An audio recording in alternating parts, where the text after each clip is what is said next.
Greetings. This is the CKOS Benny Cars. Ekazar Liam Croy, Commander.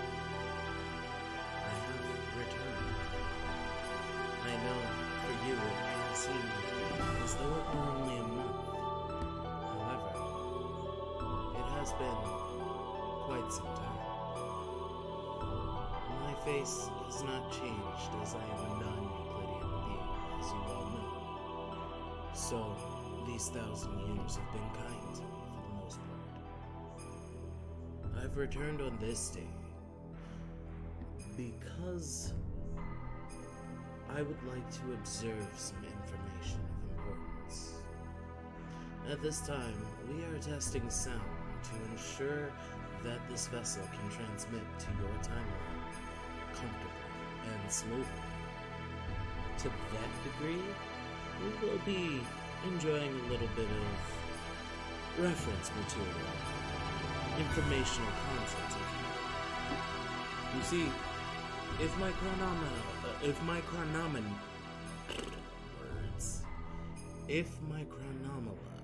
is reading the screen correctly, I see that the date is currently May the 4th. While this is a day rejoiced for a silly branding title owned by a company ruthlessly acquiring IPs at this time, I am more concerned about the day that comes after, not just because it happens to be my birthday, but also because I share this date, particularly with another individual, and with a moment in history that need not be forgotten. These two things are separate, but they are very much alike.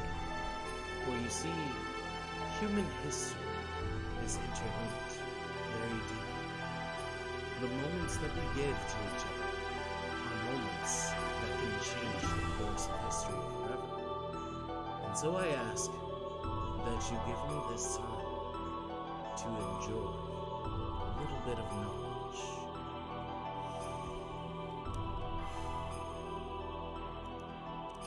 Tomorrow is May the 5th. Some might call it Cinco de Mayo. It is a known day of liberation for the Mexican people who reside in the Southern American province.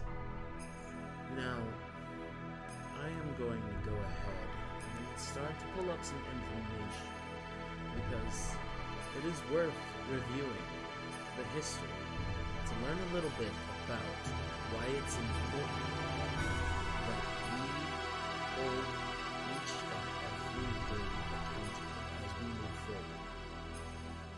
I have heard tell that heavy tragedies have hit our timeline, at least this timeline.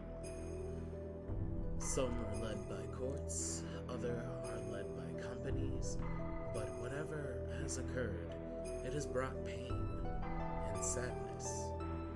That is counterintuitive to my goal to save the future. For you see, the future is best protected by our smiles and our belief in hope. That is why we are here today. Now then, Cinco de Mayo, Spanish for May the 5th.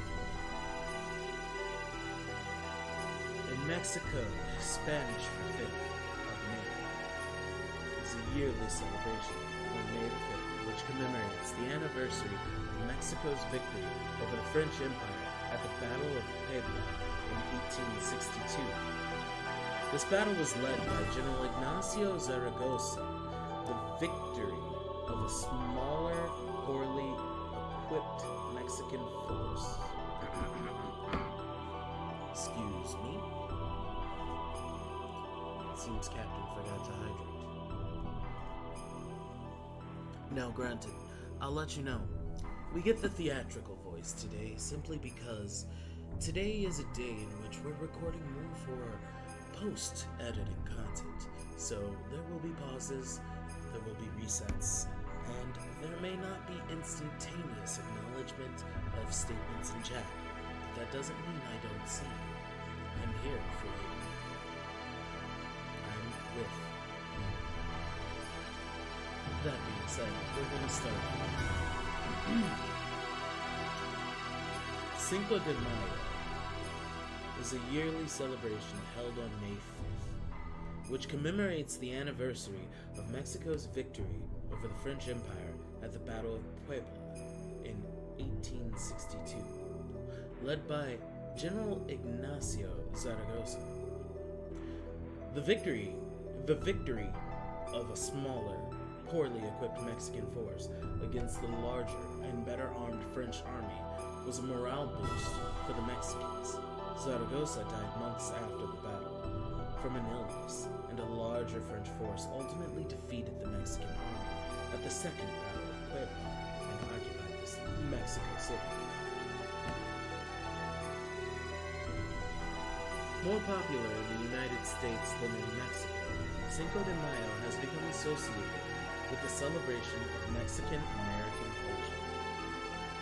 Celebrations began in California, where they have been observed annually since 1863. The day gained nationwide popularity beyond those of Mexican-American heritage.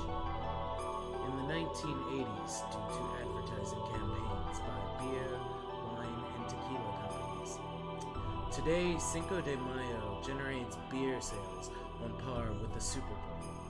In Mexico, the commemoration of the battle continues to be mostly ceremonial, such as through military parades or battle reenactments. The city of Puebla marks the event within the various festivals and reenactments of the battle.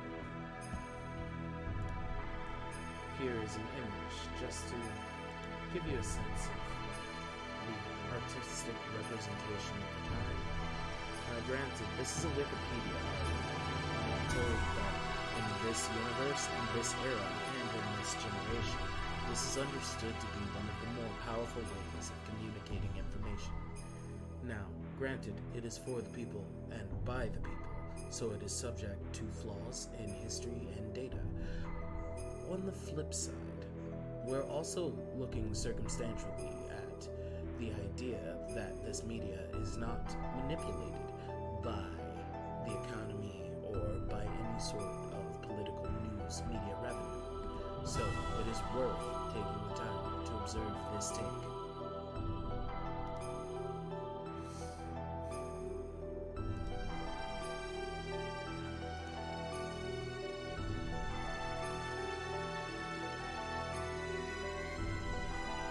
Cinco de Mayo is sometimes mistaken for Mexico's Independence Day, the most important national holiday in Mexico, which is celebrated on September 16th, commemorating the Cry of Dolores in 1810, which initiated the War of Mexican Independence from Spain.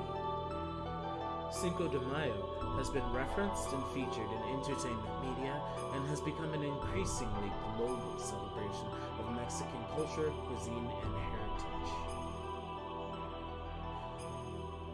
For now, my goal is to overview the history of the events leading to the battle, as well as the significance of it. So we will be reading about the background and the history of the holiday within the United States and Mexico, but if I detect a level of embellishment or over-focus on the commercialism of it, we will move on to different subjects. We have time together, I assure you. That being said, let us continue. Cinco de Mayo has its roots in the Second French Intervention in Mexico, which took place in the aftermath of the 1846 through 1848 Mexican-American War and the 1858 through 1861 Mexican Reform War. The Reform War was a civil war that pitted liberals who believed in separation of church and state and freedom of religion against conservatives who favored a tight bond between the Catholic Church and the Mexican state. I find it ironic that there is such a focus on the importance of religion in the operation of government. Religion originated as a practice of understanding origins and thinking about ways of dealing with trials and tribulations in the present. It was meant to be a guide stone to lead to a better tomorrow. So why here do we see it referenced in the importance of the operation of government in history? This is an interpersonal thing, a thing that belongs more so in the household than it does on courts or states or senates, much like another event that has transpired here in this most unfortunate era.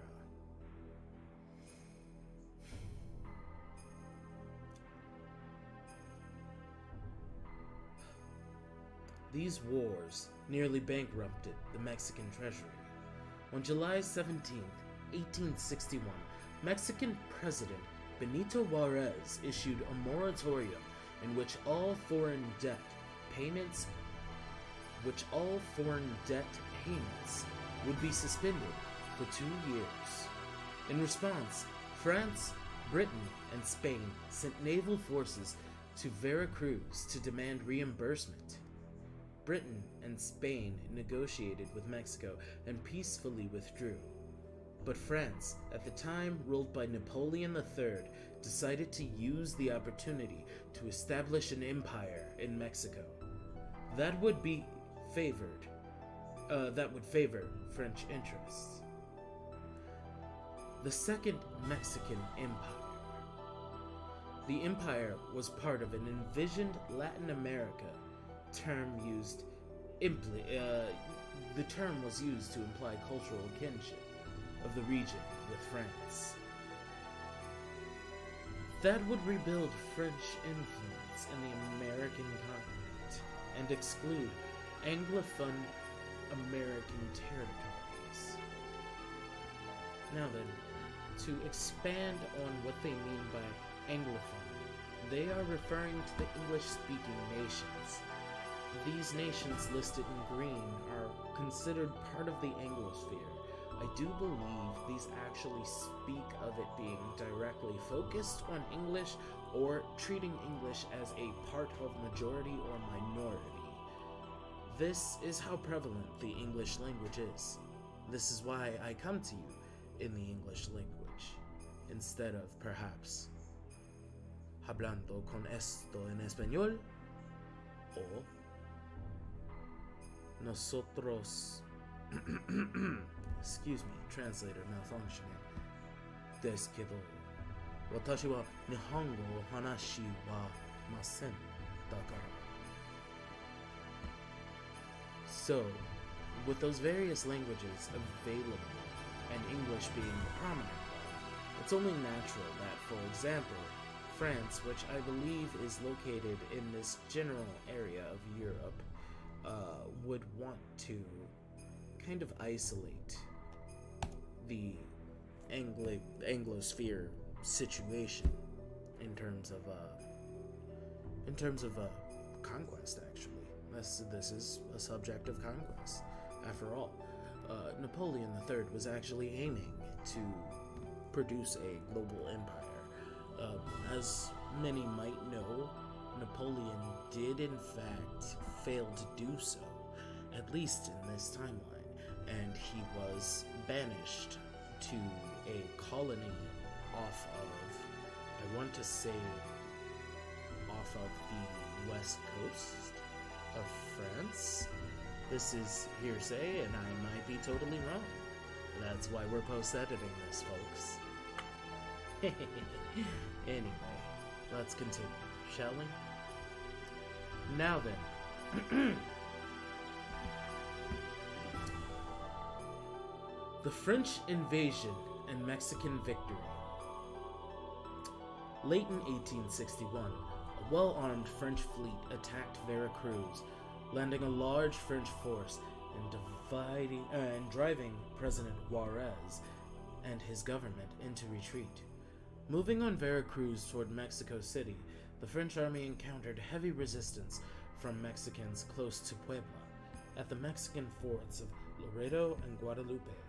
The French army of 8,000 attacked the poorly equipped Mexican army of 4,000 on May the 5th, 1862. The Mexicans decisively defeated the French army. The victory represented a significant morale boost to the Mexican army and the Mexican people at large, and helped establish a sense of national unity and patriotism. Now, let's go ahead and get a sense of what we are looking at here. I will open a Google map.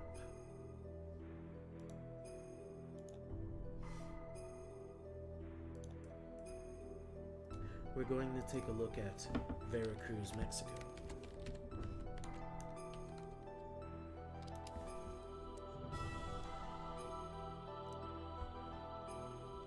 This is Veracruz, Mexico. As I scroll out, you can begin to see a little bit of where this occurred. The French naval forces would have had to cross the North Atlantic Ocean in order to get into Mexico. I could understand exactly why it would be that French, British, and I believe it was American forces built a blockade. They had a perfect peninsula between Cuba and Florida, along with using areas such as Nicaragua and the Caribbean Sea in order to block off that availability of escape. A blockade would absolutely be the winning point here. The fact that they backed off was surprising, to say the least, considering all were looking for types of empires to build at the time. Now, Napoleon has been known to be aggressive, to say the least. The man was not even of original French origin. I believe he came from a an island. We're going to go ahead and pull up that detail right now. Charles Louis Napoleon Bonaparte, that's right, was born... Let's see... Where is the island?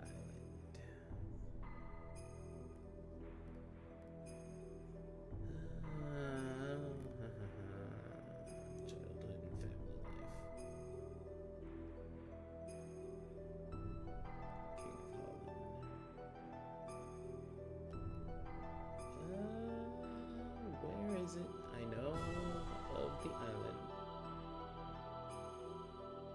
Well, he was born in Paris, but the thing is, he was a native of... Where is the island? It was adopted by France. Corsica, yes, Corsica. There we go. I was looking for Corsica. So... Napoleon, native of Corsica, was not actually part of France at the time that he kind of went a little crazy with his generalship over the revolutionary armies and kind of became a very cruel emperor that had Europe spinning in circles. Now, we find ourselves looking at one of his rare failures. It was shocking, to say the least, that he would take such a risky action, but I think it was the tenacity of moving forward without hesitating that made him think he could win. After all, this is something that was a bit of a Napoleonic trait. Small man, big ambitions, surprising bark. So, here is Veracruz, as we mentioned, and I'm going to go ahead and get eyes on Puebla as well.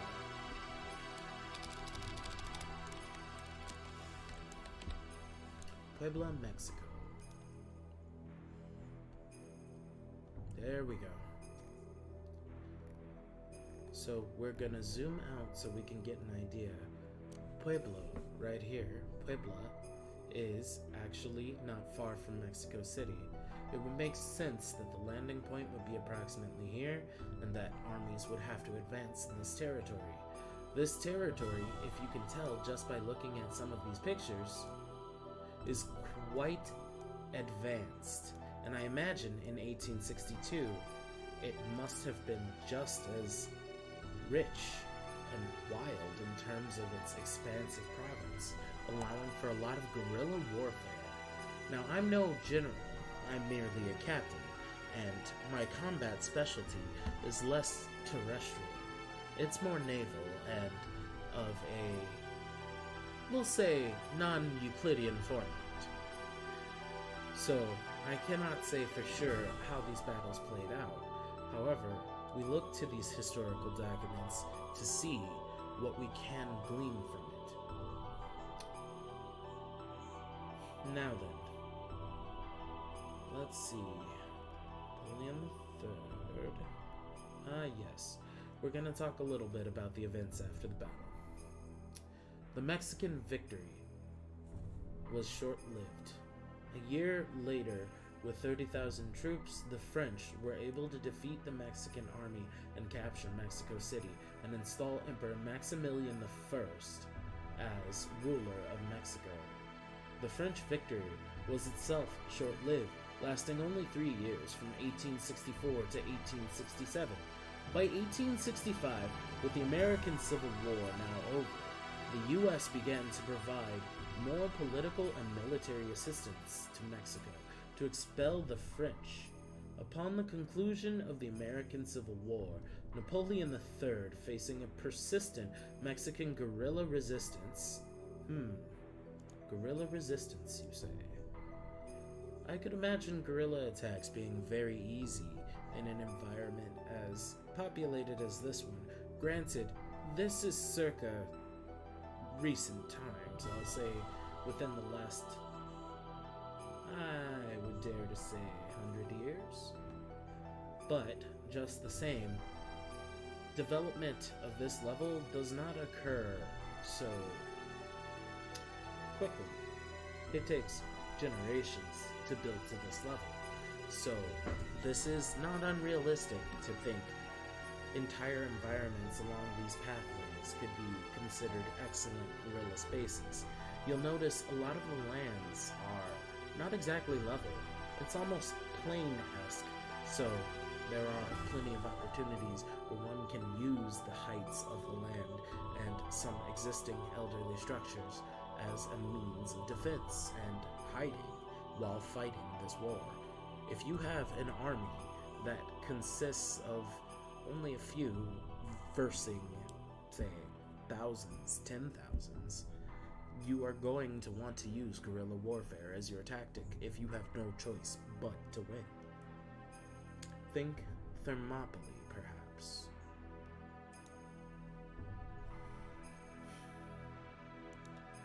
Now then, as mentioned, Mexico City was then captured, and we had Emperor Maximilian I as the ruler of Mexico. Shortly lived after 3 years, we got to see American intervention, with the Civil War coming to its conclusion. Napoleon III, facing a persistent Mexican guerrilla resistance, the threat of war with Prussia, and the prospects of a serious scrap with the United States, retreated from Mexico, starting in 1866. The Mexicans recaptured Mexico City, and Maximilian I was apprehended and executed, along with his Mexican generals Miguel Miramon and Tomás Maella Camacho, in Cerro de las Campanas, Querétaro. I might have botched that pronunciation. Por mis pueblos mexicanos, lo siento. On June the 5th, 1867, Benito Juárez entered Mexico City, where he installed a new government, organizing his administration. The Battle of Puebla was significant both nationally and internationally for several reasons. First, this battle was significant in that the 4,000 Mexican soldiers were greatly outnumbered by the well-equipped French army of 8,000. How about that? 2 to 1. And they still fought to protect their home. That had not been defeated for almost 50 years. That's right. With Napoleon in charge, the French army did quite literally win for 50 years nearly. France has some of the greatest generals in history, and Napoleon is one that will never quite escape the annals or echoes of that which has transpired in terms of war history. Second, since the overall failed French intervention, some have argued that no century in the Americas has subsequently been invaded by any other military force from Europe.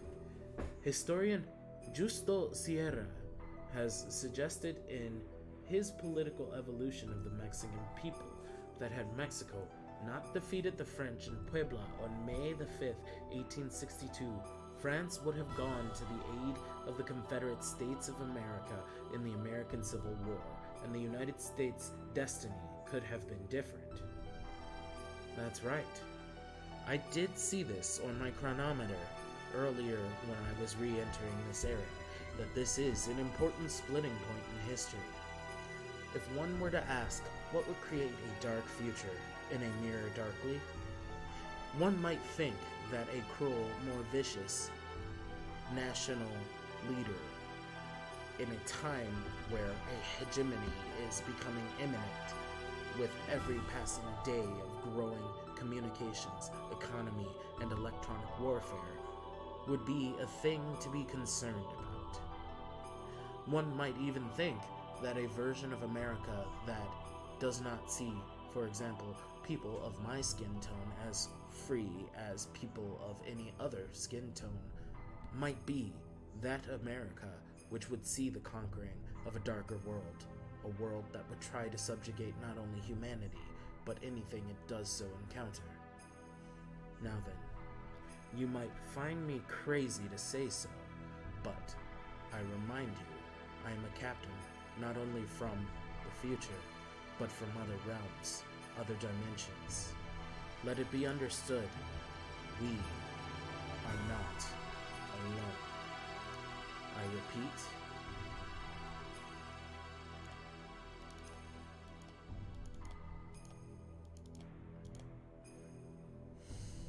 we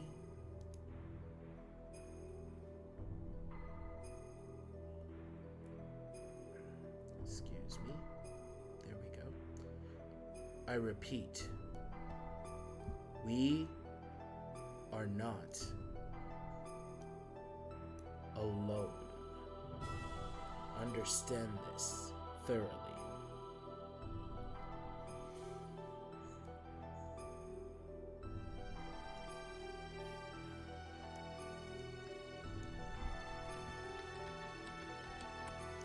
If humanity were to see such dreadful events occur, it would definitely be counterintuitive to the progress of human rights and civilization. Perhaps with the threatening of Roe v. Wade in the United States of America, there would be less parties involved that would even have the time or energy to turn their frustrations. Right now, it is highly important to think of what our courts are doing, what our companies are doing, and what our history has done to define us. This may not be about America, but it is about human heritage, which is why I am not only reading about the Mexican Independence Day. I will take some time to review the significance from the voices of those who would say so via YouTube, which is a wonderful hub for the people to speak. And I hope you will visit, join, like, and subscribe my channel at some point as well. I'll take a moment to interrupt our music to learn a little bit about how the Mexican people, especially Mexican Americans, view Cinco de Mayo in this present day. I will be searching, of course, for signs of content that take a more serious nature, And again, I will be giving credit where credit is due.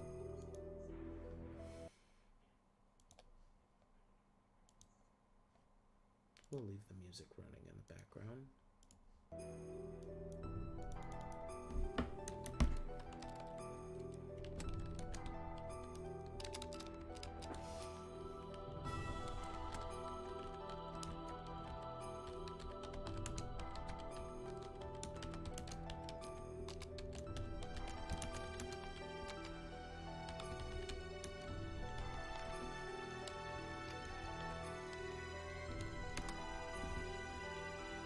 I'll take a moment to hydrate.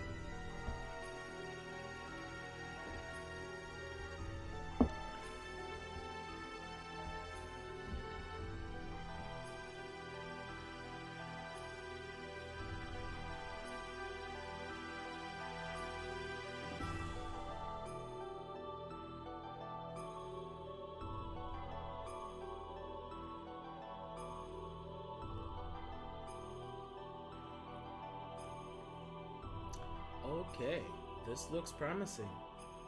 Spring Spanish. I like it.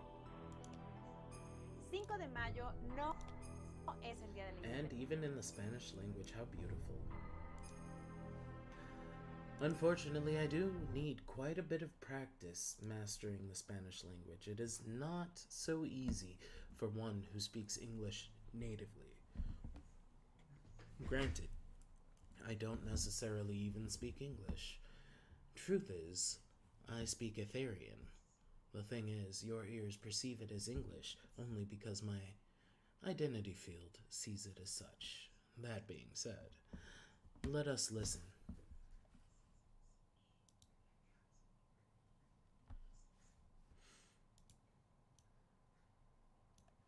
I'm going to make adjustments so that we can see subtitles.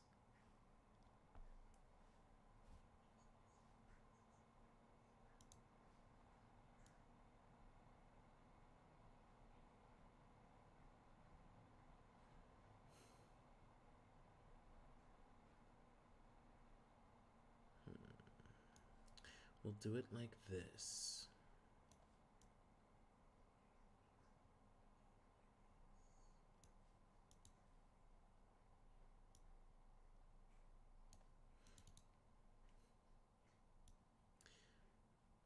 And, of course, I'm just going to take a little bit of a backdrop here.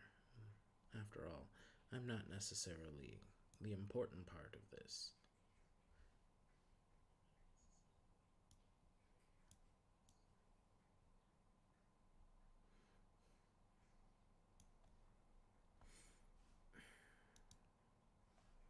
"5 de mayo no es el día de la independencia de México. Tampoco es tu oportunidad para hacer bromas sobre la mayonesa. Soy Paulísima de Spring Spanish y hoy te voy a contar todo lo que necesitas saber sobre 5 de mayo. Very interesting. Número 1. ¿Qué se celebra? No es que se celebre algo, más bien se conmemora. Tip, if you don't get everything, listen a second time with subtitles. Muchas gracias. La vez en la que México derrotó a Francia en la batalla de Puebla en 1862. Puebla es la ciudad capital del estado del mismo nombre. Es aquí, miren. Es cerca de la Muy Ciudad de bien. México. ¿Por qué los franceses invadieron México? Porque en 1862 el gobierno mexicano decidió suspender el pago de la deuda externa. Ante esta situación, 3 países, España, Reino Unido y Francia, se aliaron para invadir México. It was Spain. El gobierno That was mexicano the third les country. explicó que la suspensión de pagos era temporal. España y Reino Unido aceptaron la explicación. Pero Francia no quedó conforme y continuó con la invasión a México. ¿Escucharon bien? ¿Por qué? As opposed to ¿por qué? Why? Because. ¿Por qué? Porque. This part is very important in the Spanish language, so make sure that you get the pronunciation right. ¿Por qué You know, llegaste tarde? Porque yo me quedé pienso- dormida. ¿Por qué El corres? Porque channel va a llover. está muy ¿Por importante qué para los mí. franceses continuaron la I invasión en think México? I will drop this into the Porque Discord la so respuesta that es we muy can larga. Mejor enjoy díganme more of ustedes en this los content in the comentarios. future. My ¿Por goal qué fue is to notorio el triunfo de encourage language México? exchange at some point, Porque en and esa this is época excellent. el ejército francés era lo máximo en el mundo. El ejército mexicano no tanto. Era como una pelea entre David y Goliat, en donde México era David y Francia era Goliat.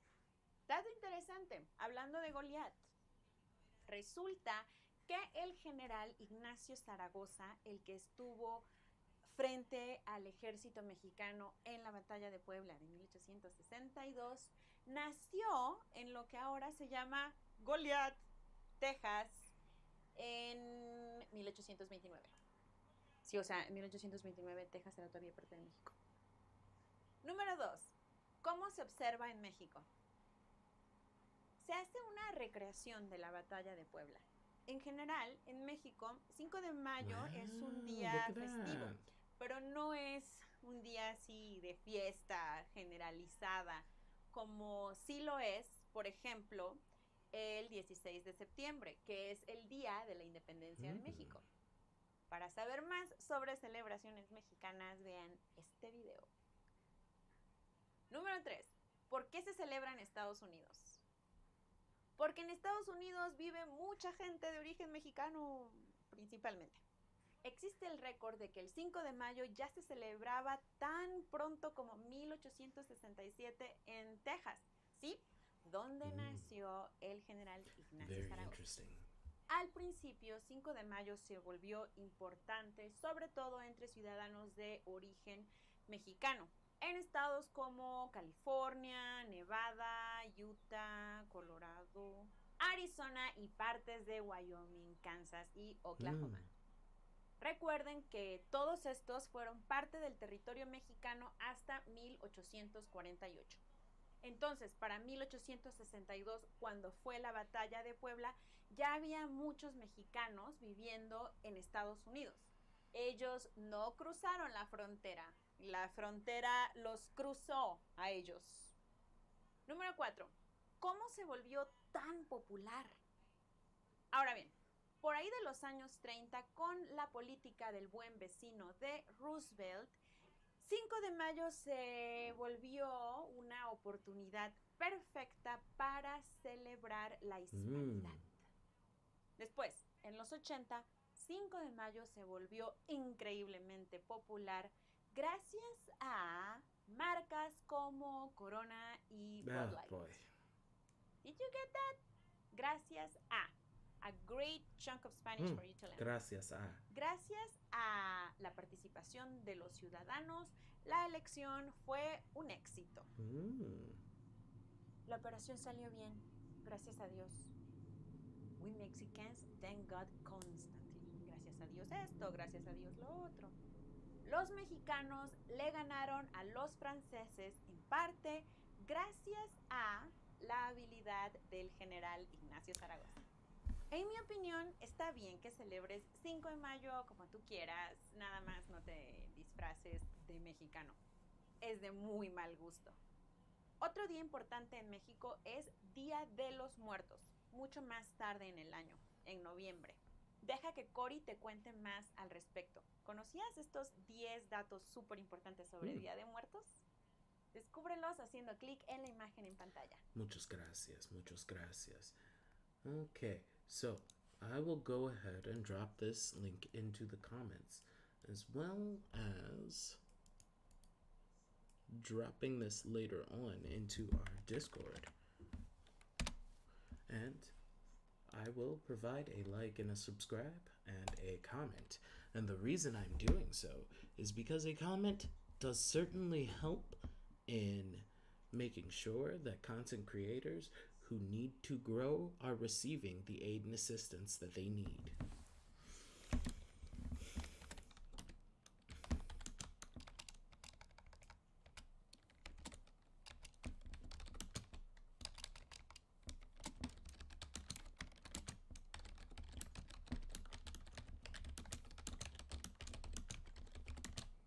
Hello, I would like to thank you for the very informative video regarding such an important day in history. I am at the moment reviewing some content, an observation of Cinco de Mayo whilst streaming with an aim to increase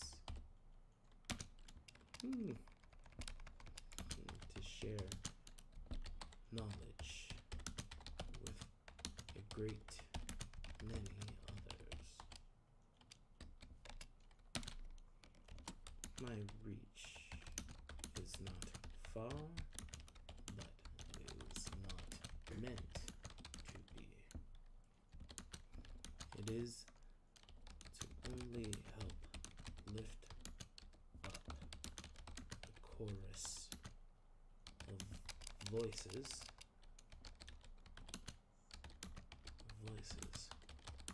who would indeed see this day be remembered. I thank you, and wish you a good remembrance.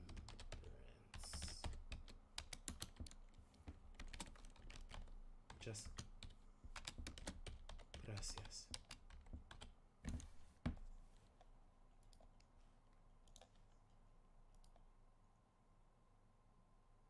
Unfortunately, my keyboard is set to English and Japanese, and so I do not have the proper punctuations set up, but my meaning is well implied. Okay, let's see if we can see some sample footage of one of the Battle of Puebla reenactments.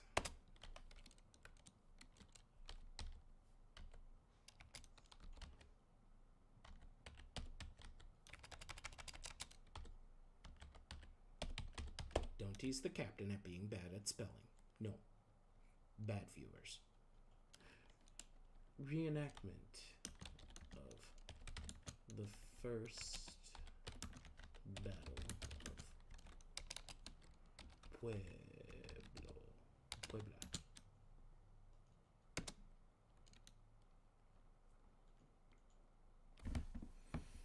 A little bit of footage would be appreciated.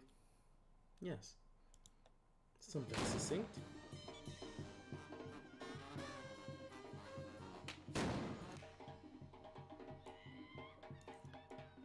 Look at that.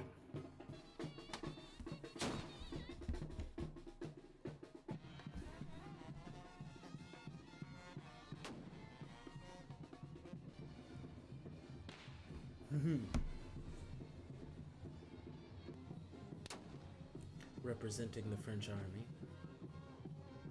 Casi fue una batalla que estábamos que la perdíamos y no la perdíamos, pero la ganamos. ¿Por qué? Porque somos bastantes. Looks like I'm gonna have to translate that later. I am terrible at translating in real time, but I do roughly have a small Spanish lexicon and plenty of friends who can assist me.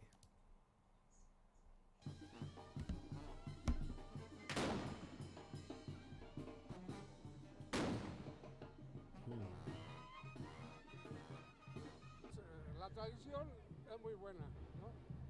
Porque nosotros también en nuestra época más jóvenes pues también salíamos de franceses, de negritos. Hemos traído la tradición desde chiquitos.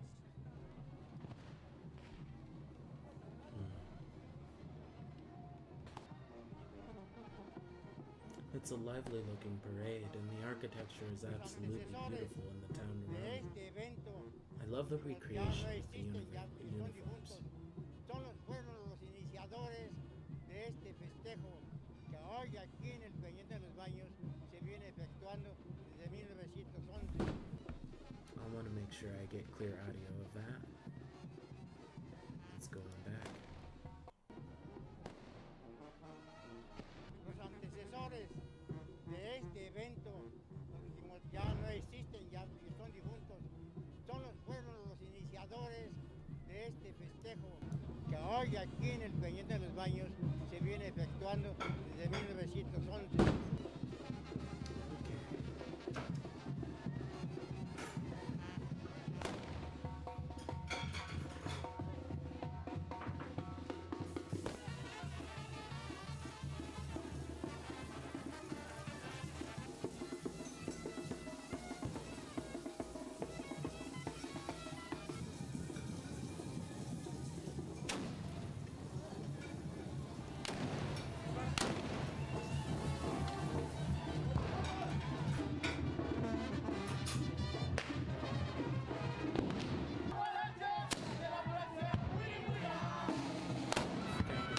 They have all the fireworks and everything. It's sort of a really nice representation. Now then, I didn't just have a goal to go over Cinco de Mayo. I also wanted to go over a certain somebody's birthday. Somebody whose history and name have become infamous, especially in the United States of America. Now, I will ask that if you feel uncomfortable being here, feel free to leave. That is all right. But today I'd also like to point attention to a certain Karl Marx. Today, or I should say tomorrow, May the 5th, is actually his birthday, 1818. Now, this philosopher is infamous for having come up with the premise of communism, a thing most feared in capitalist economies. Now, I will take a moment to let you know that I actually have with me a copy of the Communist Manifesto. And before I actually dig into this very large manifesto of some 67 pages, I will be talking a little bit about the common misunderstandings of the premise of communism. In fact, I will start with the idea of Karl Marx. You see, the thing about Karl Marx's communism is that it's oftentimes misunderstood. A lot of times, people associate it with the sort of communism that you see in, for example, China, where you see Maoists who I don't particularly have in-depth knowledge on, but I do know have fundamental differences in the way that they view the idea of sharing the growth of a nation with his people. In capitalism, it is a supposedly organized system of giving reward to those who gain via effort, as in a meritocracy. But the reality is that capitalism is oftentimes represented best by the sort of lack of reward to those who put effort into the formations of society.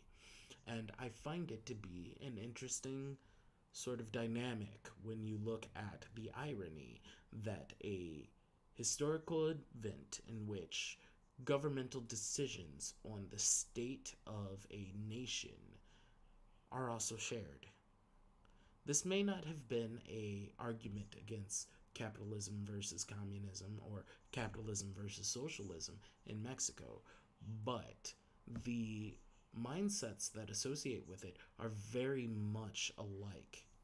The idea that using resources in order to evenly distribute them amongst the people in order to help society grow equally and establish a general comfort as we progress towards the future is a premise that is oftentimes lost when people are discussing capitalism in the United States of America, or communism, excuse me. The dependency on protecting the mass production of commodities can sometimes lead to a sort of closed-mindedness and closed-eared state. This is why I am taking the time to review such information. And so for the duration of this stream, as we have concluded the balancing of our sound while simultaneously reviewing history, I will be going ahead and reviewing the Communist Manifesto after reviewing a little bit of Mr. Karl Marx.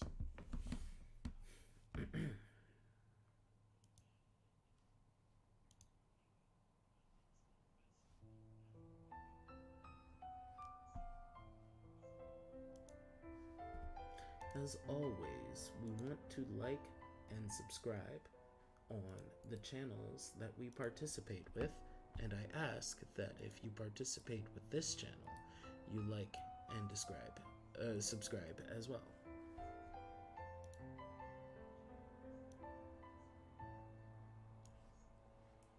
Here is the link to the footage involving the Puebla reenactment that I found on YouTube from the AP archive.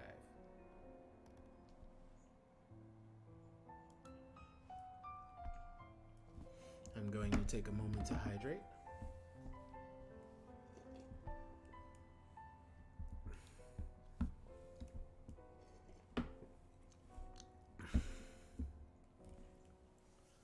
And again, a reminder to visitors, if they are to so come across, much of this content today is for post-editing. That being said, there will be instances in which you may reach out and say hello.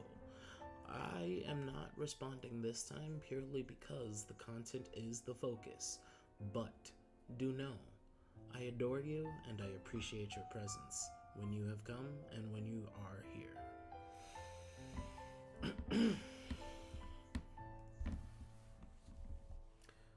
Karl Heinrich Marx, born May the 5th, 1818, was a German philosopher and critic of political economy. He was also an economist and historian, a sociologist, a political theorist, and a journalist. And most importantly of all, Karl Marx was a socialist revolutionary. His best-known titles are the 1848 pamphlet, The Communist Manifesto, and the 3 volumes Das Kapital, which I also would like to read over in some point in the future if these posts do well. I said do-do. And here I was trying to be serious. Anyway, here's a picture of Mr. Marx. Again, I'm pulling my information from Wikipedia, but to say Wikipedia's information is invalid is to say that the input of the people is invalid. I do not believe it to be a lacking source of information.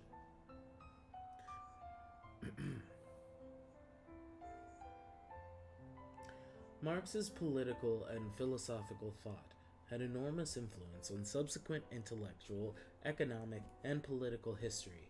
His name has been used as an adjective, a noun, and a school of social theory. Born in Trier, Germany, Marx studied law and philosophy at the University of Bonn and Berlin. He married German theater critic and political activist Jenny von Westphalen in 1843. Due to his political publications, Marx became stateless and lived in exile with his wife and children in London for decades, where he continued to develop his thought in collaboration with the German thinker Friedrich Engels. Friedrich Engels, sometimes anglicized as Frederick Engels, was a German philosopher critic of political economy, a historian, political theorist and revolutionary socialist. He was also a businessman, journalist, and political activist. Friedrich Engels assisted in the publishing of his writings and research in the British Museum's reading room.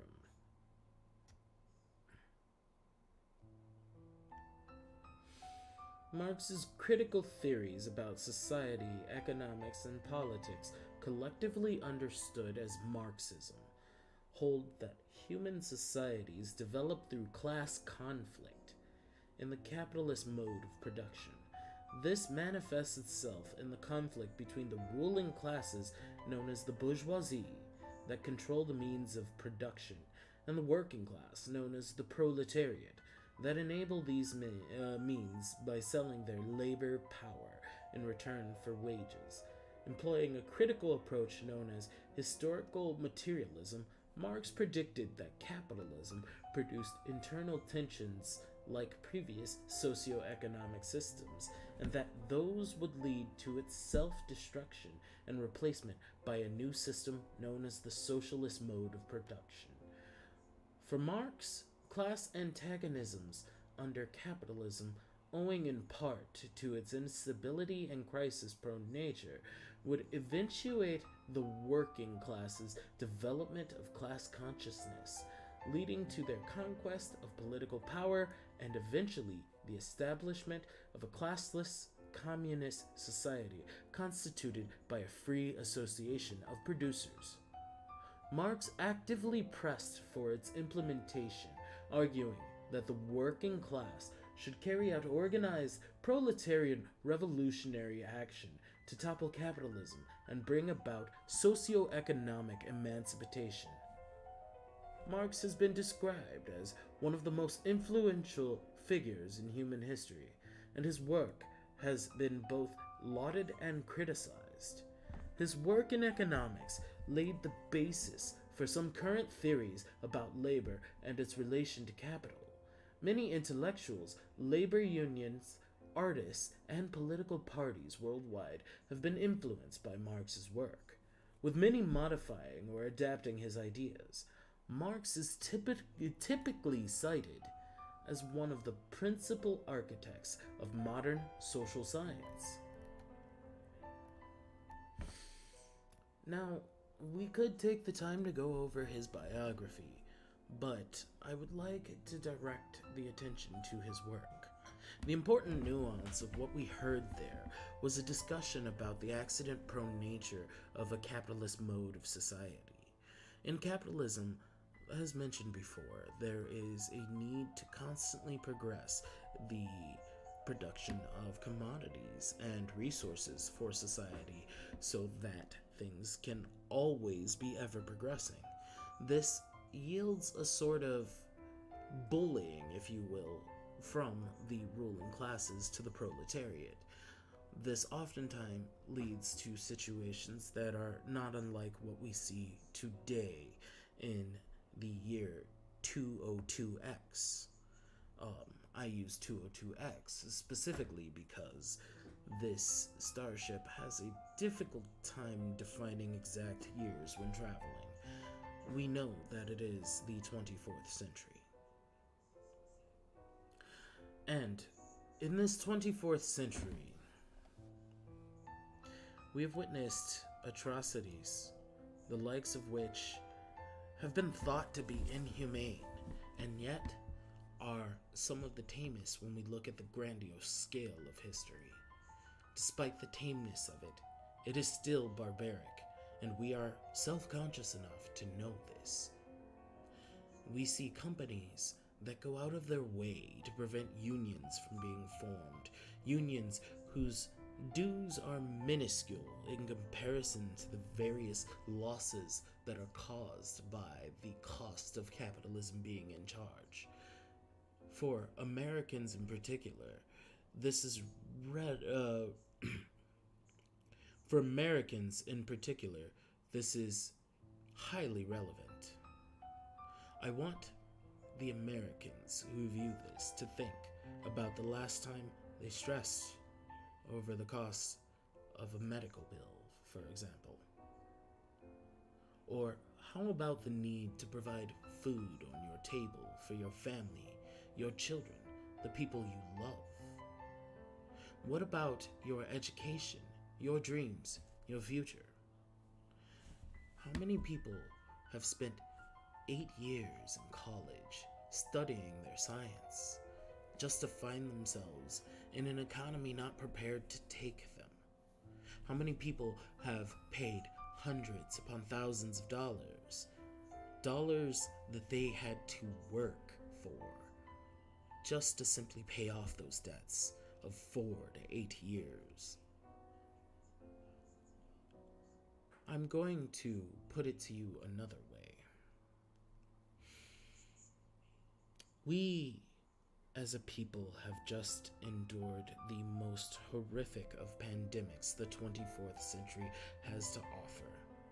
It has killed a great many people, and it weighs my heart so heavily that I cannot tell a joke about this. This is not something that needs focus in terms of trying to bring moments of silence. This is something that needs focus in the terms of reflecting and understanding. So many people were unable to get medical care. So many resources were unprepared for the needs of the many, and yet we saw the few simply arguing, bickering over how to deal with the situation at hand. It is no wonder we lost as many people as we did. It is no surprise that the country was led by a monster at the time, and was further preceded by a man who would claim to make a difference, and yet we see some of the same tragedies and suffrages. This is not a coincidence.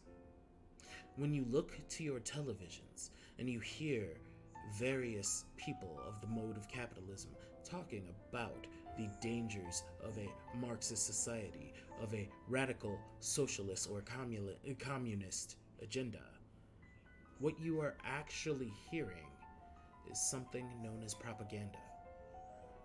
A part, a wing, if you will, of the various claws of capitalism that have allowed it to take root and allow it to persistently proliferate.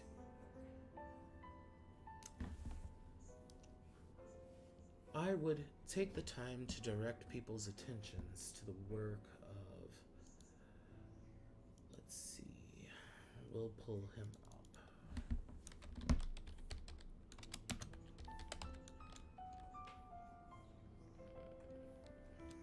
Let's see.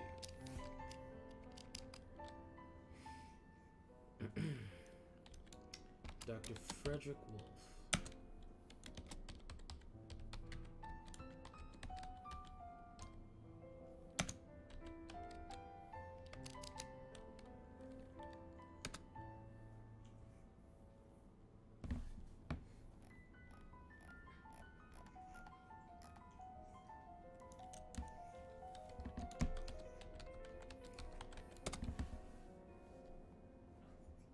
There we go. Richard Wolff. Excuse me, I feel terrible that I got that wrong. Considering how much time I have spent studying Dr. Richard Wolff, I am somewhat of a excessive fan of philosophy, and so it's naturally a Freudian slip that I may sometimes get names mixed up. It's a bit of a flaw in my own nature.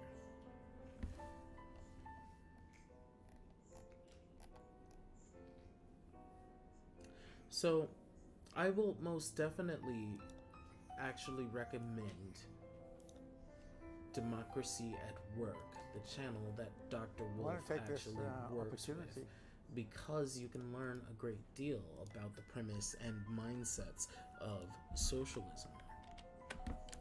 Socialism is not something to be feared, but something to be understood and considered, especially in a time where we sit back and watch our governments guide us into a world that seems more dystopian than utopian, as our goals and dreams would have wished for. This is not the Earth that we wanted.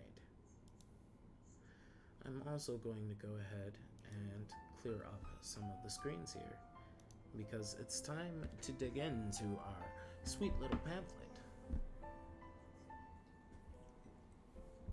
Now, we will not be finishing today, but we will be most definitely reviewing. And so with that, I'm going to adjust the screen accordingly so that we will be able to see and read along if interested. And I do hope you do give that the chance that it deserves. Let me set up a browser window.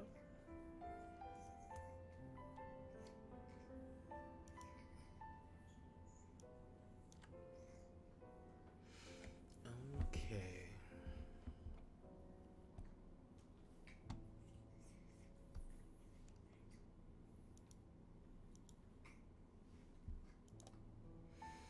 We're going to also do a musical change here.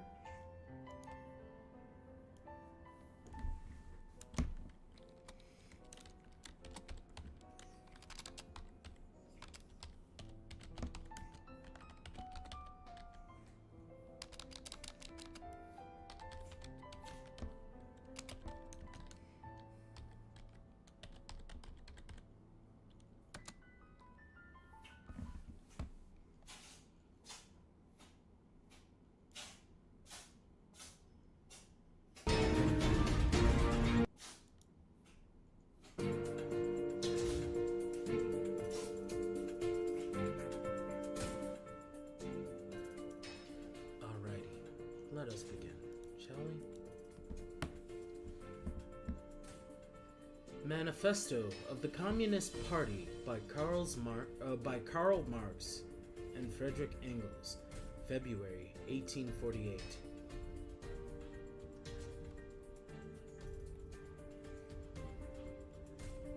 The Manifesto of the Communist Party was written by Karl Marx and Engels as the Communist League's program on the instruction of its Second Congress, London, November 29th, December 8th, 1847, which signified a victory for the followers of a new proletarian line during the discussion of the program's questions. When Congress was still in preparation, Marx and Engels arrived at the conclusion that the final program document should be in the form of a party manifesto. See Engels' letter to Marx of November 23rd to 24th, 1847. The catechism form usual for the secret societies of the time and retained in the draft of a communist confession of faith and principle of communism was not suitable for a full and substantial exposition of the new revolutionary world outlook. For a comprehensive formulation of the proletarian movement's aims and tasks, see also Demand of the Communist Party in Germany, issued by Marx soon after the publication of the Manifesto, which addressed the immediate demands of the movement. Marx and Engels began working together on the Manifesto while they were still in London immediately after the Congress, and continued until about December the 13th, when Marx returned to Brussels. They resumed their work 4 days later, December 17th, when Engels arrived there after Engels' departure for Paris at the end of December and up to his return of January 31st. Marx worked on the Manifesto alone, hurried by the central authority of the Communist League, which provided him with certain documents, ergo addresses of the People's Chamber Hall of the League of the Just of November 1846 and February 1847, and apparently documents of the First Congress of the Communist League pertaining to the discussion of the party program. Marx worked intensively on the manifesto through almost the whole of January 1848. At the end of January, the manuscript was sent on to London to be printed in the German Workers' Education Society print shop, owned by a German immigrant, J.E. Burgard, a member of the Communist League.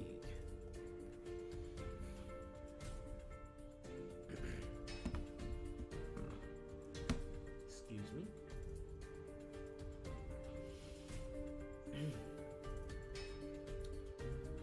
The manuscript of the manifesto has not survived. The only extant materials written in Marx's hand are draft plans for Section 3 showing his efforts to improve the structure of the manifesto and a page of rough copy. The manifesto came off the press at the end of February 1848.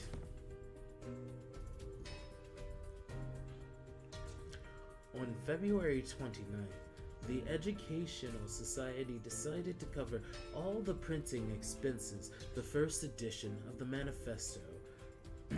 All of the printing expenses. The first edition of the manifesto was a 23-page pamphlet in a dark green cover in April-May 1848. Another edition was put out. The text took up to 30 pages. Some misprints of the first edition were corrected and punctuated, improved, and subsequently, this text was used by Marx and Engels as a basis for later authorized editions. Between March and July 1848, the manifesto was printed in the Deutsche Londoner Zeitung. I might have mispronounced that, but hey, sorry. A democratic newspaper of the German immigrants. Already that same year, numerous efforts were made to publish the manifesto in other European languages, a Danish, a Polish in Paris, and a Swedish under a different title, The Voice of Communism. Declaration of the Communist Party editions appeared in 1848. The translation into French, Italian, and Spanish made at the time remained unpublished. In April 1848, Engels, then in Barman, was translating the manifesto into English, but he managed to translate only half of it. The first English translation, made by Helen Macfarlane, was not published until 2 years later, between June and November 1850, in the Chartist journal, The Red Republican. Its editor, Julian Harney, named the author for the first time in the introduction of this publication. All earlier and many subsequent editions of the manifesto were anonymous. The growing emancipation struggle of the proletariat in the 60s and 70s of the 19th century led to new editions of the manifesto. The year 1872 saw a new German edition with minor corrections and a preface by Marx and Engels, where they drew some conclusions from experiences of the Paris Commune of 1871. This and subsequent German editions, 1883 and 1890, were entitled the Communist Manifesto. In 1872, the manifesto was published in America in Woodhull and Claflin's Weekly. Alrighty, so this is just a little bit of the initial introduction. That being said, as we go over this introduction, we are going to actually just jump right into what should be the main chunk here.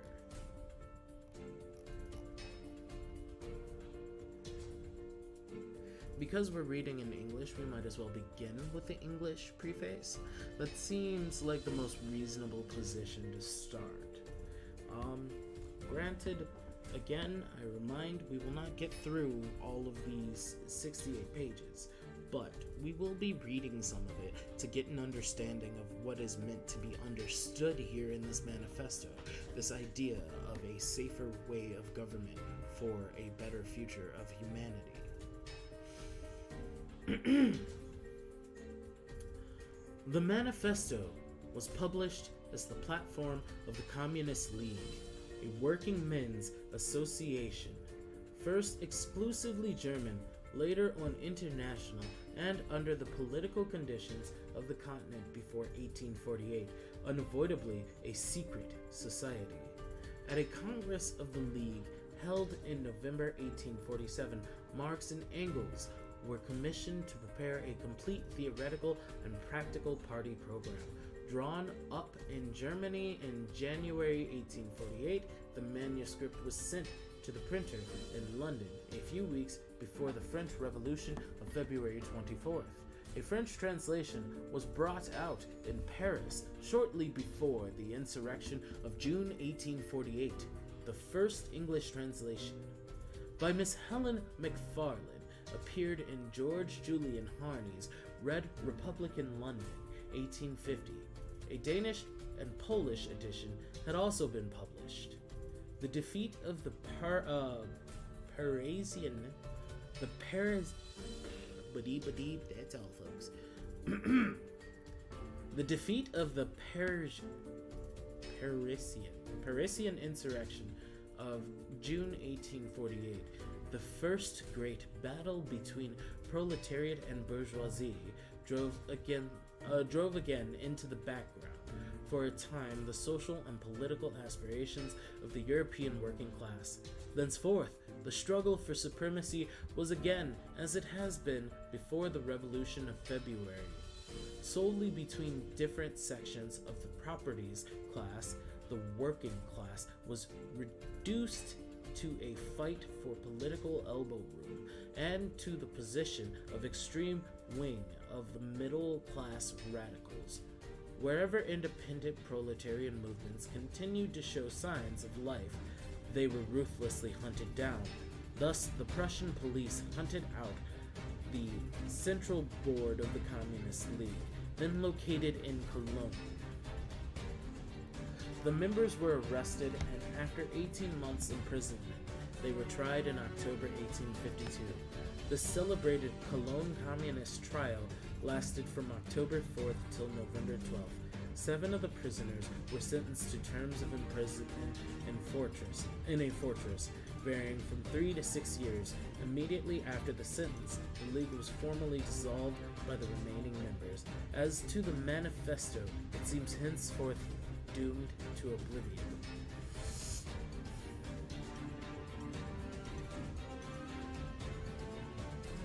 When the European workers had recovered sufficient strength for another attack on the ruling classes, the International Working Men's Association sprang up.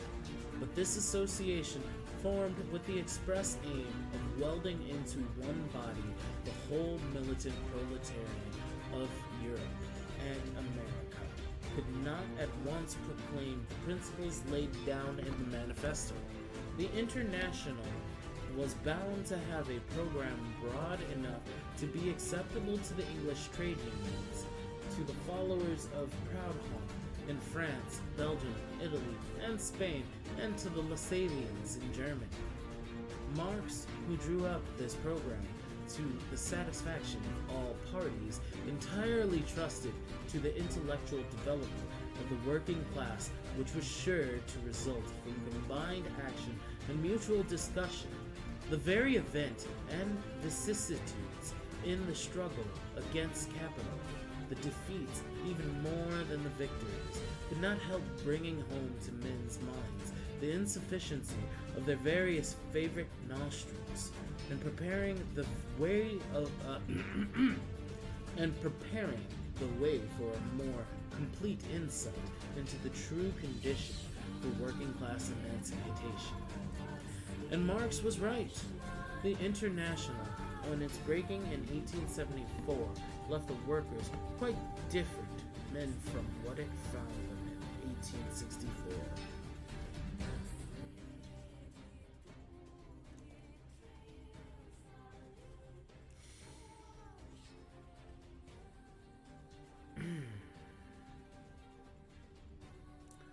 Proudhonism in France, Lassalleanism in Germany were dying out, and even the conservative English trade unions, though most of them had long since severed their connection with the International, were gradually advancing toward that point at which last year at Swansea, their president, W. Bevan, could say in their name, continental socialism has lost its terror for us.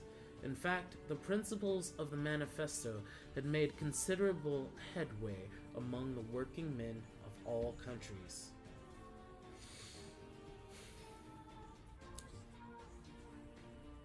The manifesto itself came thus to the front again since 1850,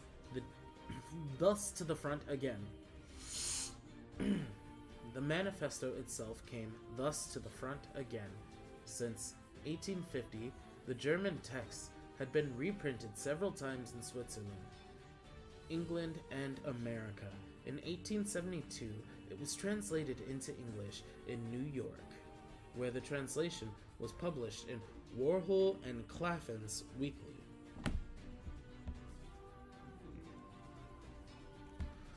From this English version, a French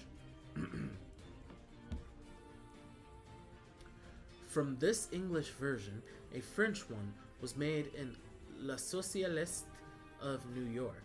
Since then, at least two more English translations, more or less multitulated, and have been brought out in America, and one of them has been reprinted in England. The first Russian translation, made by Bakunin, was published at Herzen's Kolokol office in Geneva about 1863. A second one by the heroic Vera Zasukulich, also in Geneva in 1882. A new Danish edition is to be found in Social Demokratics Bibliothèque Copenhagen in 1885. A fresh French translation in Les Socialistes Paris 1886. From this later, a Spanish version was prepared and published in Madrid 1886. The German reprints are not to be counted. There have been 12 altogether at least. An Armenian translation, which was to be published in Constantinople some months ago, did not see the light. I am told because the publisher was afraid of bringing out a book with the same name of Marx on it, while the translator declined to call it his own production, or further translation into other languages I have heard, but had not seen. Thus, the history of the manifesto reflects the history of the modern working class movement. At present, it is doubtless the most widespread, the most international production of all socialist literature, the common platforms acknowledged by millions of working men from Siberia to California.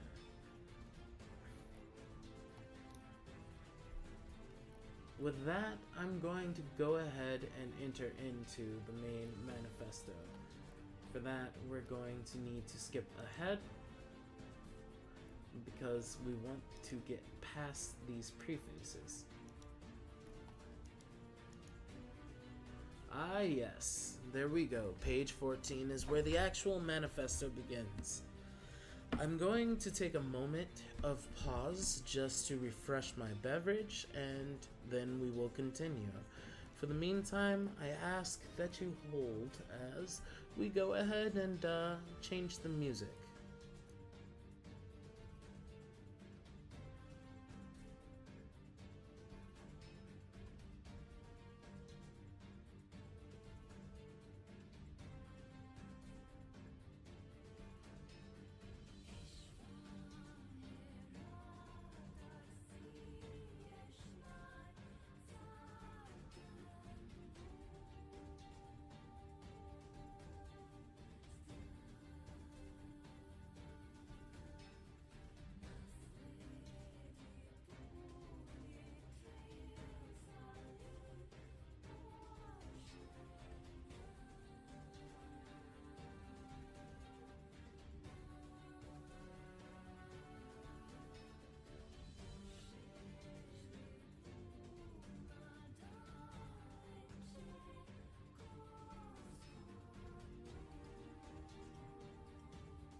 Such quaint creatures humans are. It's absolutely amazing how they push to persevere as they work their way through some of the challenges of simply being flesh and blood. They get hungry, they get thirsty, they get tired, they even need to take breaks for psychological fidelity. I have chosen well to choose a human form with my identity field in this dimension. I believe by sharing your pain, your suffering, your trials and tribulations, I can learn to what can make you smile. It is your faith and belief in the future that will save all futures. So I ask that you join me with this hope for a better tomorrow.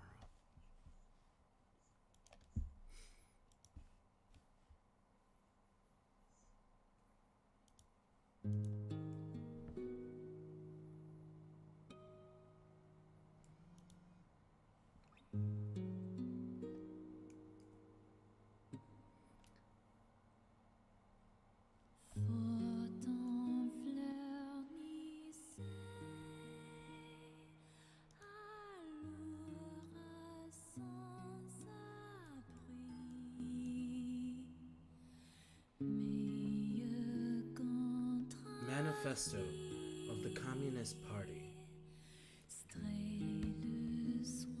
A specter is haunting Europe, the specter of communism. All the powers of old Europe have entered into a holy alliance to exorcise this specter. Pope and Tsar, Metternich and Guizot, French radicals and German police spies. Where is the party in opposition that has not been decreed as communistic by its opponents in power? Where is the opposition that has not hurled back the branding reproach of communism against the Where is the opposition that has not hurled back the branding reproach of communism against the more advanced opposition parties, as well as against its reactionary adversaries? Two things result from this fact. One, communism is already acknowledged by all European powers to be itself a power. Two, it is high time that communists should openly, in the face of the world, publish their views, their aims, their tendencies, and meet this nursery tale of the specter of communism with a manifesto of the party itself. To this end, communists of various nationalities have assembled in London and sketched the following manifesto to be published in the English, French, German, Italian, Flemish, and Danish languages. Number 1. The bourgeoisie and the proletarians.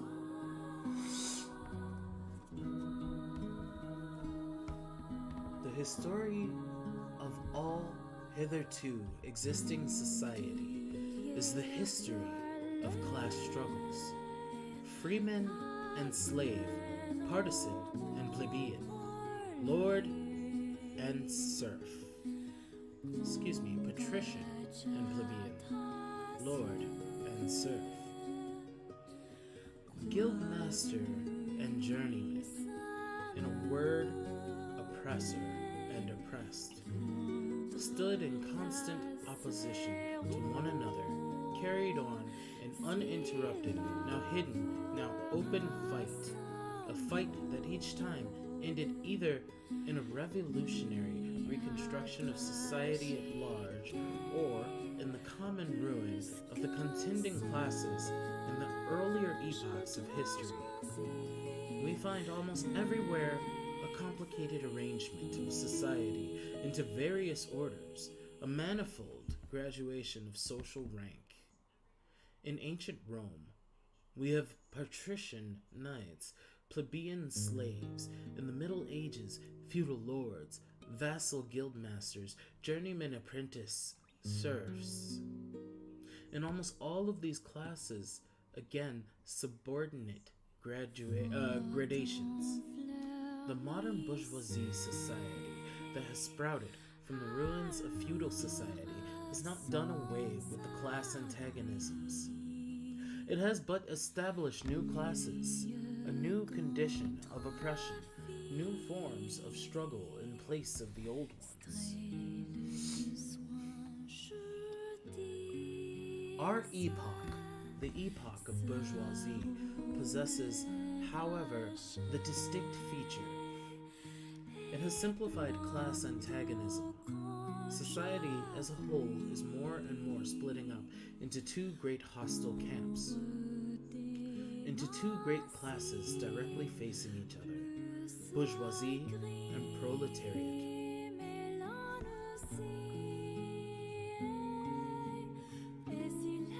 From the serfs of the Middle Ages sprang the chartered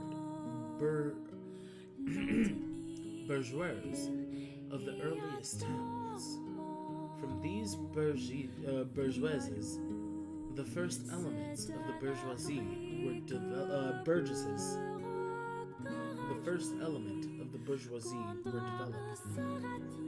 From the serfs of the Middle Ages sprang the chartered bourgeois of the earliest towns. From these burgesses, the first elements of the bourgeoisie were developed.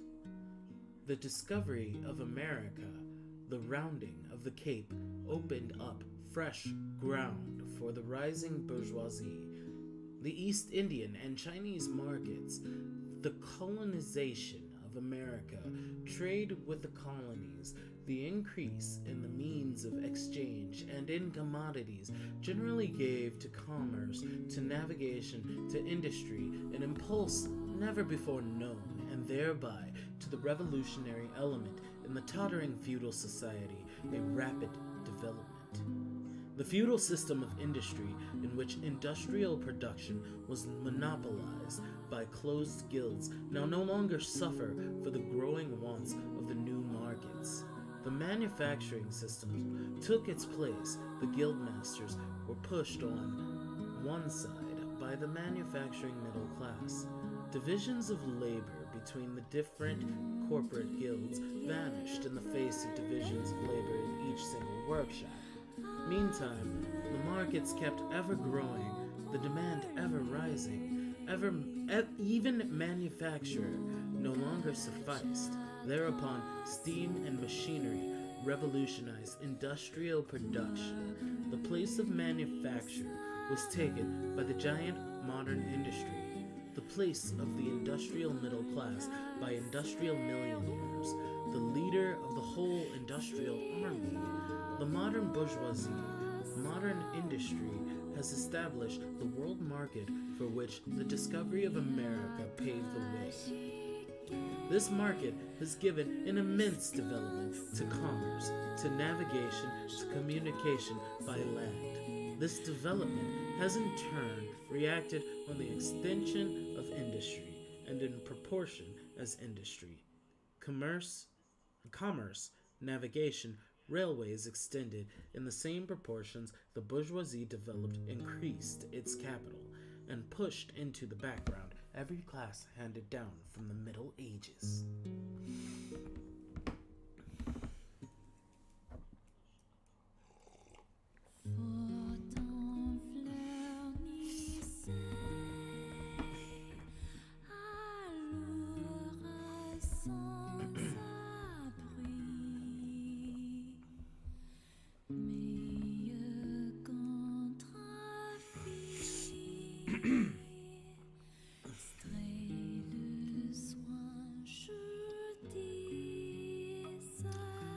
We see, therefore, how the modern bourgeoisie is itself the product of a long course of development, of a series of revolutions in the modes of production and of exchange. Each step in the development of the bourgeoisie was accompanied by a corresponding political advance of that class, an oppressed class under the sway of the feudal nobility, an armed and self-governing association in the medieval commune, here independent urban republic, as in Italy and Germany, their taxable third estate of the monarchy, as in France afterward in the period of manufacturing proper, served either the semi-feudal or the absolute monarchy as a counterpose against the nobility and in fact cornerstone of the great monarchies in general.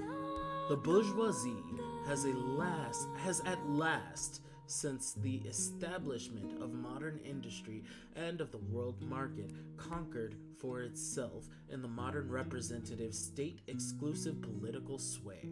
The executive of the modern state is but a committee for managing the common affairs of the whole bourgeoisie. The bourgeoisie historically has played a most revolutionary part. The bourgeoisie, wherever it has got the upper hand, has put an end to all feudal, patriarchal, idyllic relations. It has pitilessly torn asunder the motley feudal ties that bound man to his natural superiors, and has left remaining no other nexus between man and man than naked self-interest, than callous each payment. It has drowned the most heavenly ecstasies. It has drowned the most heavenly ecstasies of religious fervor, of chivalrous enthusiasm, of Philistine sentimentalism, in the icy water of egotistical calculation. It has resolved personal worth into exchange value, and in place of the numberless, indefeasible, chartered freedoms, has set up the single unconscionable freedom, free trade, in one word, for exploitation, veiled by religious and political illusions. It has substituted naked, shameless, direct, brutal exploitation. The bourgeoisie has stripped off its halo every occupation hitherto honored and looked up to with reverent awe. It has converted the physician excuse me. It has converted the physician, the lawyer, the priest, the poet, the man of science into its paid wage laborers. The bourgeoisie has torn away from the family its sentimental veil and has reduced the family relation to a mere money relation.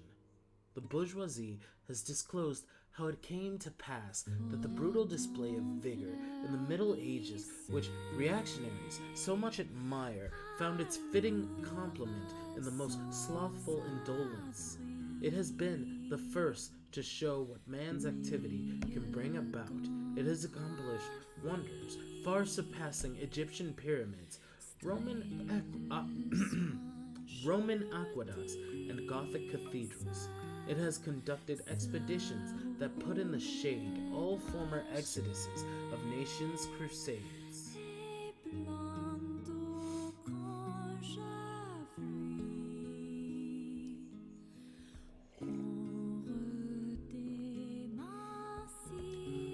The bourgeoisie has disclosed how it came to pass that brutal display of vigor in the Middle Ages, which reactionaries so much admire, found its fitting completion in the most slothful indolence.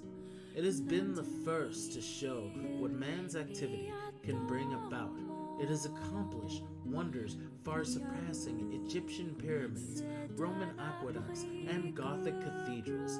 It has conducted expeditions that put in the shade all former exoduses of nations and crusades. The bourgeoisie cannot exist without constantly revolutionizing the instrument of production and thereby the relation of production, and with them the whole relation of society. Conservation of the old modes of production in unaltered form was, on the contrary, the first condition of existence for all earlier industrial classes constant revolution of production, uninterrupted disturbance of all social conditions, everlasting uncertainty and agitation distinguished the bourgeoisie's epoch from all earlier ones. All fixed, fast, frozen relations with their train of ancient and venerable prejudices and opinions are swept away. All new formed ones become antiquated before they can ossify. All that is solid melts into air. All that is holy is profaned, and man is at last compelled to face with sober senses his real conditions of life and his relation with his kind. The need of constantly expanding market for its product chases the bourgeoisie over the entire surface of the globe. It must nestle everywhere, settle everywhere, establish connections everywhere. The bourgeoisie has, through its exploitation of the world market, given a cosmopolitan character to production and consumption in every country, to the great chagrin of reactionists. It has drawn from under the feet of industry the national ground on which it stood.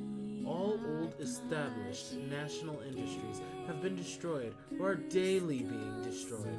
They are dislodged by new industries, whose introduction becomes a life and death question for all civilized nations, by industries that no longer work up indigenous raw materials, but a raw material drawn from the remotest zones. Industries whose products are consumed not only at home, but in every quarter of the globe. In place of the old wants satisfied by the products of country, we find new wants requiring for their satisfaction the products of distant lands and climes. In place of the old local and national seclusion and self-sufficiency, we have intercourse in every direction, universal, interdependent of nations. And as in material, so also in intellectual production, the intellectual creations of individuals, nations become common property. National one-sidedness and narrow-mindedness become more and more impossible, and from the numerous nations and local literatures there arises a world literature.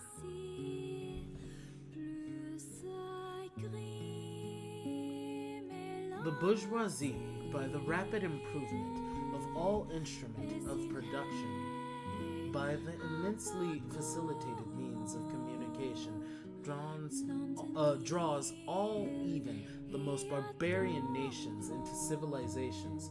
The cheap prices of commodities are the heavy artillery with which it batters down all Chinese walls, which it forces the barbarians' intensely obstinate hatred of foreigners to capitulate. It compels all nations on pain of extinction to adopt the bourgeois as mode of production.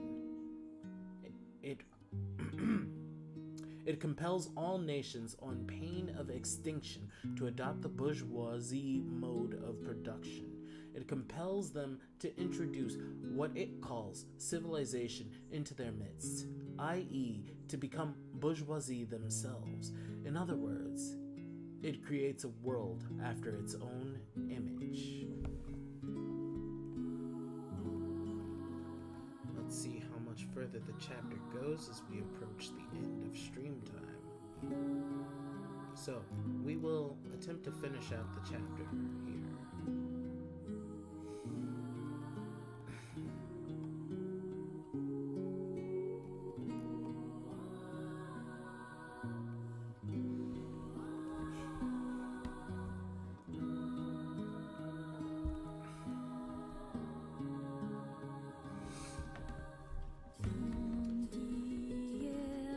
Bourgeoisie has subjected the country to the ruler.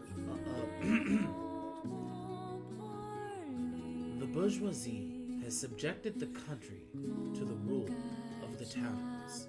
It has created enormous cities has greatly increased the urban population as compared with the rural and has thus rescued a considerable part of the population from the idiocy of rural life.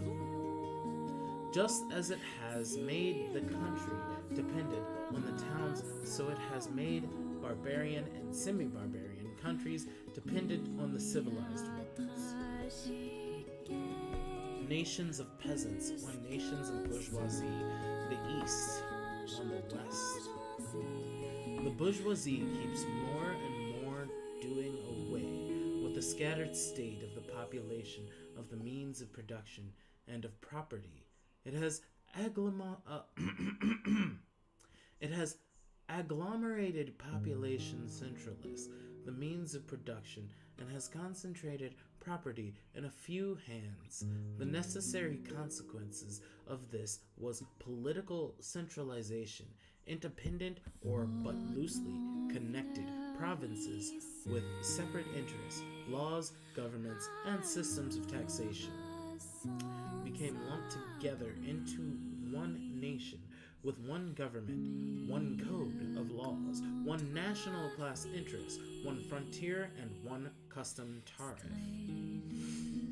The bourgeoisie, during its rule of scarce 100 years, has created more massive and more colossal productive forces than have all preceding generations together. Subjection of nature's forces to man machinery, application of chemistry to industry and agriculture, steam navigation, railways, electrical telegraphs, clearing of whole continents for cultivation, canalization of rivers, whole populations conjured out of the ground what early centuries had even a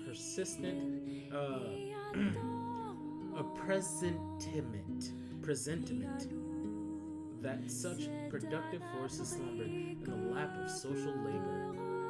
I must take a moment to compliment the fluid way that Engels and Marx wrote. It is quite impressive and very appreciable. It is also quite the tongue twister.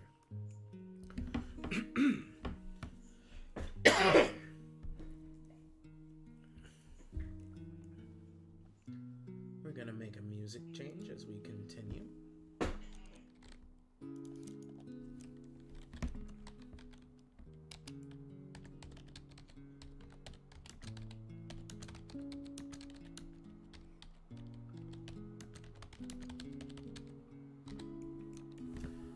Give our thanks to AZQ Music for this awesome extended version.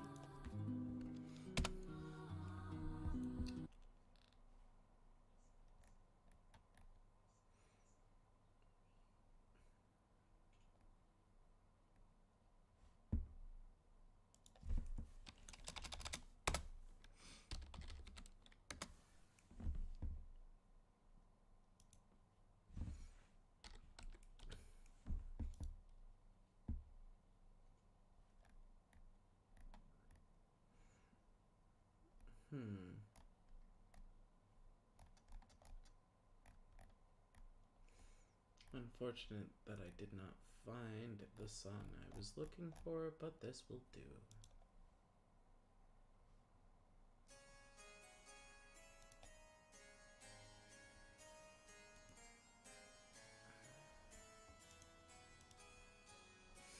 We'll read just a little bit more.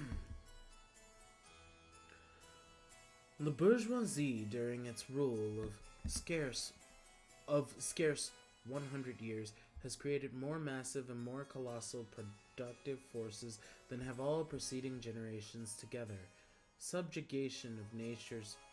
Oh, wait, no, already covered this.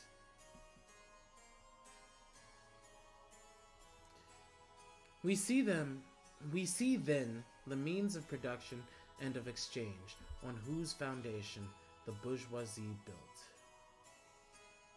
Let's see, subjugation of nature, chemistry to industry, rivers. What earlier century had even a presentiment that such productive forces slumbered in the lap of social labor. Yes, we are starting here.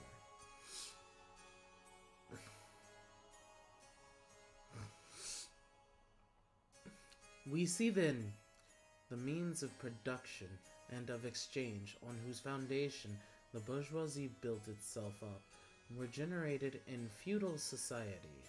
At a certain stage in the development of these means of production and of exchange, the conditions under which feudal society produced and exchanged the feudal organization of agriculture and manufacturing industry, in one word, the feudal relations of property, became no longer compatible with the already developed productive forces. They became so many fetters. They had to be burst asunder. They were burst asunder. Into their place stepped free competition, accompanied by a social and political constitution adapted in it, and the economic and political sway of the bourgeoisie class. A similar movement is going on before our own eyes. Modern bourgeoisie society, with its relation of production, of exchange, and of property, a society that has conjured up such gigantic means of production and of exchange, is like the sorcerer who is no longer able to control the powers of the netherworld, whom he has called up by his spells. For many, a decade past, the history of industry and commerce is but the history of the revolt of modern productive forces against modern conditions of production, against the property relations that are the conditions for the existence of the bourgeoisie and of its rule. It is enough to mention the commercial crises that by their periodical return put the existence of the entire bourgeoisie society on its trial each time more threateningly. In these cries, a great part not only of this existing of the existing products, but also of the previous created productive forces are periodically destroyed. In these crises, the breaks out an epidemic that in all earlier epochs would have seemed an absurdity, the epidemic of overproduction. Society suddenly finds itself put back into a state of momentary barbarism. It appears as if a famine, a universal war of devastation, had cut off the supply of every means of substance. Industry and commerce seem to be destroyed. And why? Because there is too much civilization, too much means of substance, too much industry, too much commerce. The productive forces at the disposal of society no longer tends to further the development of the condition of bourgeoisie property. Excuse me. Let's reread that sentence. Because there is too much civilization, too much means of substance, too much industry, too much commerce, the productive forces at the disposal of society no longer tend to further the development of the condition of bourgeoisie property. On the contrary, they have become too powerful for these conditions by which they are fettered, and so soon as they overcome these fetters, they bring disorder into the whole of bourgeoisie society, endanger the existence of bourgeoisie property. The condition of bourgeoisie society are too narrow to comprise the wealth created by them. And how does the bourgeoisie get over these crises? On the one hand, by enforced destruction of a mass of productive forces. On the other hand, by the conquest of new markets. And by the more thorough exploitation of the old ones. That is to say, by paving the way for more extensive and more destructive crises, and by diminishing the means whereby crises are prevented. I'm going to go ahead and leave us off on page 18. Next time we do come back to this, I hope that we will have more viewers, and I do very much hope that this will be enjoyed as a side series. We will be returning to gaming this month, and we very much hope that you will come have some fun with us, participate in games such as Sonic Adventures, Animal Crossing, and maybe even some Halo. Now, I'm not 100% sure of the schedule, as we are going to take our time and ease slowly back into a more frequent schedule, but I welcome you for the adventures, and I would like to turn your attention to our YouTube channel.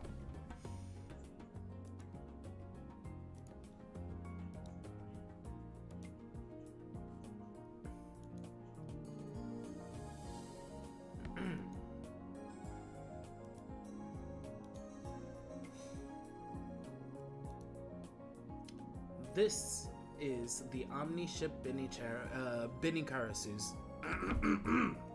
Let me try that again with less nasal. I'm getting over feeling ill the last couple of days, and it's been a trial, but this is something I really wanted to do to celebrate tomorrow, May the 5th. That being said, let me point your attention to our channel. This is the channel for the CKOS Binicarasu's crew. This is Captain Croy, the YouTube channel.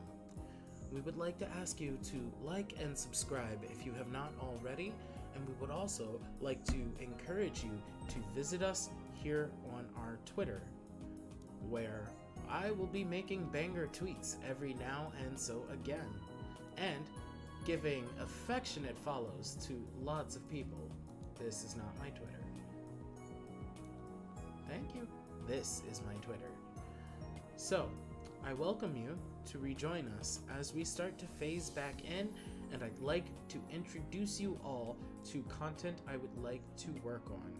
I am calling this content the Memento Mori Arc. This will be an arc explaining the lore of the character of Ekazar Croy, as well as Danny Nanashi, and also it will go into the species that we are known as, we the Travelers. We are called the Memento Mori among ourselves.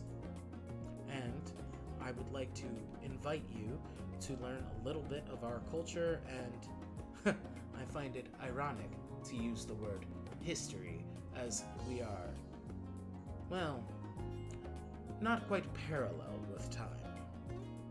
That being said, I'm going to wish everyone the sweetest of nights, and thank you for coming back out. Have an excellent evening. Sound check over. This is Captain Croy, signing out.